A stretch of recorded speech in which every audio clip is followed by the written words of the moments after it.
Bulletin के आगाज में आपको बताएं कि वज़ीर-ए-आज़म की ज़ेर सदारत विफाकी काबीना का इजलास। शहबाज शरीफ ने सरकारी दफातर में बिजली की खपत को 30% कम करने के हवाले से कमेटी तश्कील दे दी। विफाकी काबीना में विंड पावर की इस्तेदाद के हवाले से तफसीली रिपोर्ट पेश की गई है। इसी हवाले से मजीद जाने के अपने नुमाइंदे दुनिया न्यूज़ जावेद हुसैन से। जी जावेद, बताइएगा कि मजीद क्या फैसले किए गए हैं इस इजलास में। जी, विफाकी काबीना का इजलास वज़ीर-ए-आज़म की ज़ेर सदारत हुआ, जिसमें जो कौमी तवानाई बचत प्लान था उस पर वज़ारत पावर डिवीज़न की जानिब से जो है वो ब्रीफिंग दी गई और इसमें जो कमेटी तश्कील दी गई थी ख्वाजा आसिफ की सरबराही में, उन्होंने जो मुशावरत की है अब तक उस पर तफसीली ब्रीफिंग दी गई है। और इससे मुतालिक जो अलामिया है उसमें बताया गया है कि वज़ीर-ए-आज़म ने अब ये मुशावरत जो है उसे फौरी मुकम्मल करने और तमाम सूबों से मुशावरत को मुकम्मल करने, और जिसमें आज़ाद कश्मीर और गिलगित बल्तिस्तान की हुकूमतों से भी मुशावरत मुकम्मल करके इससे जो है वो हतमी तौर पर रिपोर्ट मुरतब करने की हिदायत की है। दूसरी जानिब वज़ीर-ए-आज़म ने सरकारी दफातर में 30% बिजली की खपत को कम करने के हवाले से एक कमेटी तश्कील दे दी है, और इससे मुतालिक जो वज़ारत पावर डिवीज़न और वज़ारत तवानाई और जो प्लानिंग है एहसन इकबाल, उनको इसमें शामिल किया गया है और मुताल्लिका वज़ारतों के सेक्रेटरीज़ को भी इस कमेटी में शामिल किया गया है। इसी तरह से सोयाबीन से मुताल्लिक जो फूड सिक्योरिटी की एक रिपोर्ट थी उसकी हतमी मंजूरी दे दी गई है, और इसी तरह से ताज फील्ड मीरपुर ख़ास जो है उसकी जो तरक्याती पैदावारी लीज़ की भी मंजूरी दे दी गई है। और इससे मुताल्लिक वफाकी काबीना में विंड पावर के हवाले से वज़ीर-ए-आज़म ने हिदायत दी है मुताल्लिका वज़ीर को कि वो तफसीली रिपोर्ट तैयार करके काबीना में पेश करेंगे। और इस हवाले से जो वफाकी काबीना के इजलास में जो है वो ओवरऑल मुल्क की मजमूई सियासी सूरत हाल और सिक्योरिटी की सूरत हाल का भी जायज़ा लिया गया, और इसमें ख़ास तौर पर जो हालिया दहशत गर्दी के वाक़यात हुए थे उसकी मज़म्मत की गई। ज़ेर-ए-गौर आए हैं इस इजलास में। बहुत शुक्रिया जावेद हुसैन, हमें अपडेट कर रहे थे। वज़ीर ख़जाना इसहाक़ डार का कहना है कि पाकिस्तान के डिफ़ॉल्ट होने का कोई खदशा नहीं, पाकिस्तान का मुस्तकबिल रोशन है। माज़ी की गलत पॉलिसीज़ की वजह से मुल्क इस नहज पर पहुंचा, लोगों को डरा कर रखा है तो डॉलर तो कोई सोना खरीद रहा है। आने वाले दिनों में पोजीशन बेहतर होगी, IMF का प्रोग्राम पूरा करेंगे। उन्होंने स्टॉक एक्सचेंज में वीडियो लिंक से खिताब किया। पिछले करीबन 3 महीने हुए मैंने जिम्मेदारी संभाली है। हम रोज सुनते हैं जी डिफॉल्ट होगा, अजी डिफॉल्ट होगा। और भाई कैसे डिफॉल्ट होगा? There is no chance that Pakistan will default. Pakistan इंशाल्लाह डिफॉल्ट नहीं करेगा। अल्लाह Pakistan will survive. We are managing. हाँ, टाइट पोजीशन जरूर है। वो 24 बिलियन के रिजर्व नहीं है जो 2016 में हम लेके गए थे, बट दैट इज नॉट हुकूमत fault, that is not my fault. लेकिन हमें सबको रिजॉल्व करना है कि हमने पाकिस्तान को इस इंशाल्लाह भंवर से निकालना है। पाकिस्तान को सब आगे लेके चलें, पाकिस्तान आगे जा सकता है और इंशाल्लाह पाकिस्तान आगे जाएगा। मैं हूं ना हूं, आप हो ना हो, पाकिस्तान है ब्यूटीफुल फ्यूचर। हमारी अपनी कमजोरियां, खामियां और गलत पॉलिसीज हैं कि पाकिस्तान टाइम एंड अगेन नीचे चला जाता है। इंशाल्लाह पाकिस्तान टेक करेगा। लोगों को डरा के रखा हुआ है, कोई सोना खरीद रहा है, कोई डॉलर खरीद रहा है। मैंने तीसरी अनाउंसमेंट 72 घंटे में यही की थी कि हम IMF का प्रोग्राम पूरा करेंगे। We are the only ones in the history of Pakistan जिसने एक दफा प्रोग्राम पूरा किया पाकिस्तान की हिस्ट्री में। कोशिश होगी इकोनॉमिक टीम की कि हम इस दफा सेकंड टाइम पाकिस्तान का IMF का प्रोग्राम पूरा करें। पाकिस्तानी अवाम के फैसलों के सामने सर तस्लीम खम करना होगा, ऐसा कहना है फवाद चौधरी का। उन्होंने कहा कि आपको इलेक्शन करवाना पड़ेंगे।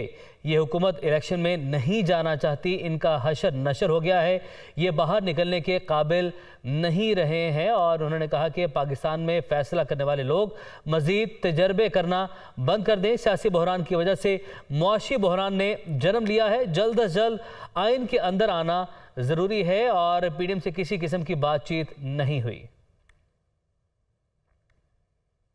पाकिस्तान तहरीक-ए-इंसाफ पंजाब के जनरल सेक्रेटरी और साबिक वफाकी वज़ीर तवानाई हमाद असर खैबर पख्तूनख्वा हाउस इस्लामाबाद में प्रेस कॉन्फ्रेंस करेंगे।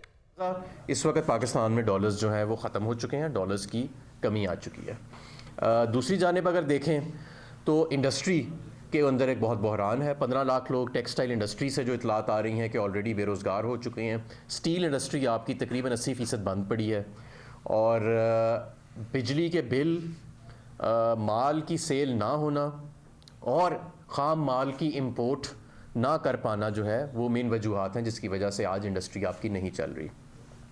यही बिल्कुल गैर मनसूबाबंदी का आलम हमें इंडस्ट्री में भी नज़र आता है। कोई किसी को मालूम नहीं कि इंडस्ट्री और कॉमर्स का मिनिस्टर कौन है और ये कौन महकमे चला रहा है। कोई अभी तक किसी ने इंगेज नहीं किया सनतकारों के साथ उनके मसाइल सुनने के लिए, हल करना तो एक दूर की बात है, कोई उनके मसाइल अभी तक सुनने के लिए भी मुल्क में मौजूद नहीं है। और दोनों हमारे इंडस्ट्री और कॉमर्स के जो वज़ीर हैं उनका नाम भी हमें नहीं मालूम कि वो लोग कौन हैं। इसी तरह आप तवानाई के शोबे में देखें तो तवानाई के शोबे में इस वक्त इंडस्ट्री आपकी आधी बंद पड़ी है, उसका भी लोड मौजूद नहीं है ग्रिड के ऊपर। सर्दियों की वजह से घरेलू सार्फिन एयर कंडीशनर्स नहीं चला रहे, वो लोड भी आधा हो जाता है। उसके बावजूद, इस आधे से भी कम लोड के बावजूद आज आप बिजली जो है वो पूरी सप्लाई नहीं कर पा रहे। इस वक्त पूरे मुल्क में लोड शेडिंग है, गैस की भी है और बिजली की भी है। हुकूमत ने जो इम्पोर्टेड कोयले और इम्पोर्टेड LNG के पिछली अपने नून लीग ने दौर में प्लांट लगाए थे वो बंद पड़े हैं। उन पे हम अरबों रुपए रोज़ाना के हिसाब से कैपेसिटी पेमेंट्स दे रहे हैं बंद प्लांट्स के ऊपर। उनका इम्पोर्टेड ईंधन मंगाने के लिए डॉलर नहीं है, और अगर डॉलर होए भी तो फिर जो महंगी बिजली वो बना रहे हैं, LNG प्लांट्स इस वक्त तकरीबन 28 रुपये यूनिट की बिजली और इम्पोर्टेड कोयला तो 40 रुपये यूनिट की बिजली बनाएगा, तो वो बिजली परचेज़ करने के लिए आपके पास रुपए नहीं है। तो ये भी एक इनकी, और क्या करना है आगे, फर्नेस ऑयल के प्लांट्स कितना चल रहे हैं, कितना नहीं चल रहे, आपके मुल्क में LNG प्लांट्स कितना चल रहे हैं, आपकी लोकल गैस कितनी डिवर्ट की गई है उनको चलाने के लिए और इस क्राइसिस से बचाने के लिए, अभी तक इसका हमें कोई किसी किस्म का, किसी हमारे एनर्जी के वज़ीर ने, बिजली के या पेट्रोलियम के वज़ीरों ने जो 3-4 लोग इस वक्त चला रहे हैं, किसी ने आज तक हमें कोई मंसूबा नहीं बताया कि ये क्या करना है। और इतना बड़ा बहरान पहले सर्दियों के अंदर तवानाई के शोबे में कभी नहीं आया।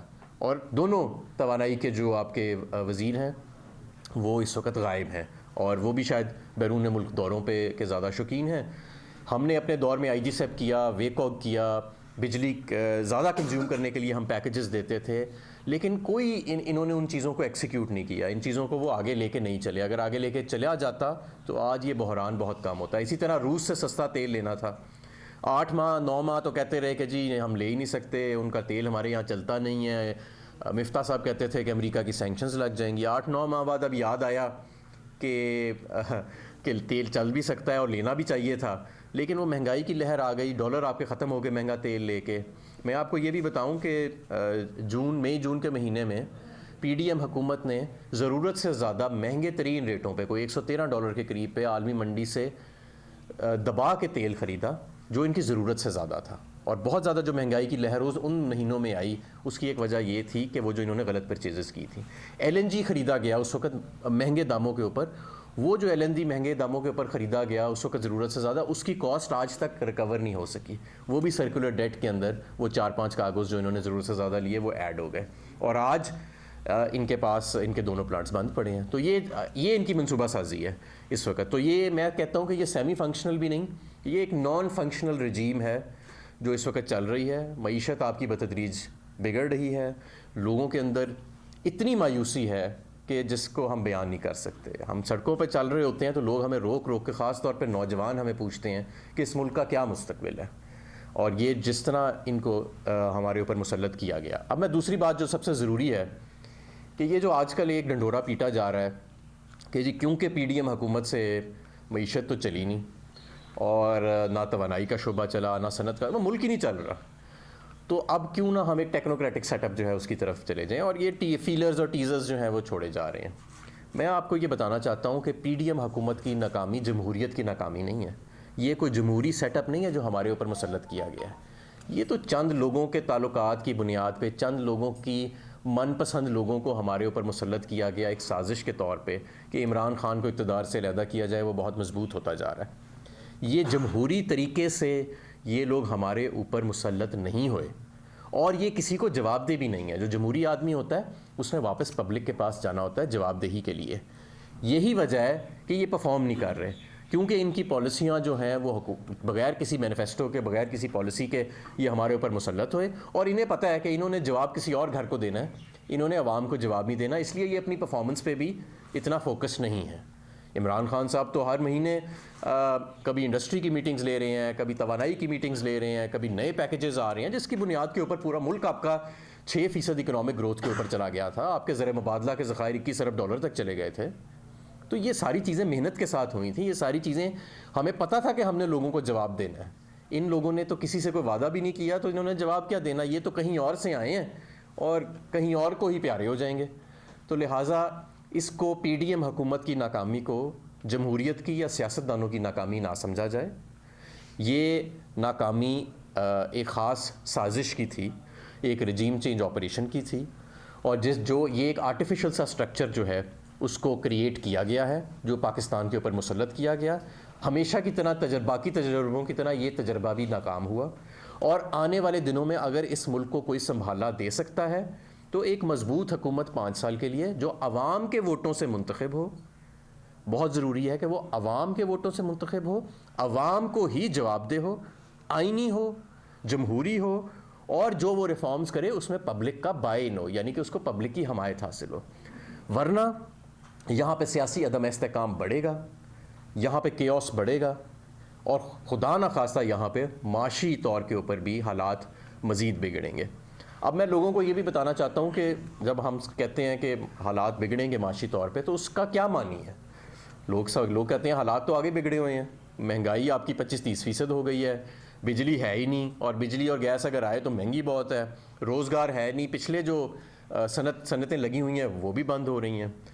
देखें, अगर आप जिन ममालिक के अंदर हालात बिगड़े, और अल्लाह का शुक्र है कि पाकिस्तान में कभी उस नहज पे हालात नहीं गए, लेकिन अब हमें एक रियलिटी फेस करना पड़ रही है कि ये जो हालात हमारे सामने आ रहे हैं ये उसी तरफ जा रहे हैं कि जो एक डिफ़ॉल्ट लाइक सिचुएशन है। सेलेक्टिव डिफ़ॉल्ट तो हम कर चुके हैं।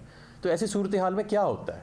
ऐसी सूरत हाल में ये होता है कि आपको ज़िंदगी की आम अशिया जो हैं वो फिर मिलना बंद हो जाती हैं। लंबी लंबी क्यूज़ होती हैं पेट्रोल स्टेशंस के ऊपर, आम चीज़ों के ऊपर। आपको जो इंपोर्टेड आइटम्स हैं ख़ास तौर पे वो आपको मिलनी बंद हो जाती हैं, उनकी ब्लैक मार्केट शुरू हो जाती है, और अमन व अमान की सूरत हाल ख़राब होती है क्योंकि बेरोज़गारी बहुत बढ़ जाती है, आपकी तमाम लोकल सनत जो है वो बंद होना शुरू हो जाती है, और महंगाई, अभी तो हम 25-30% की महंगाई की बात कर रहे हैं ना, जो हम देख रहे हैं, फिर महंगाई आपकी हाइपर इन्फ्लेशन में चली जाती है, यानी 70%, 80%,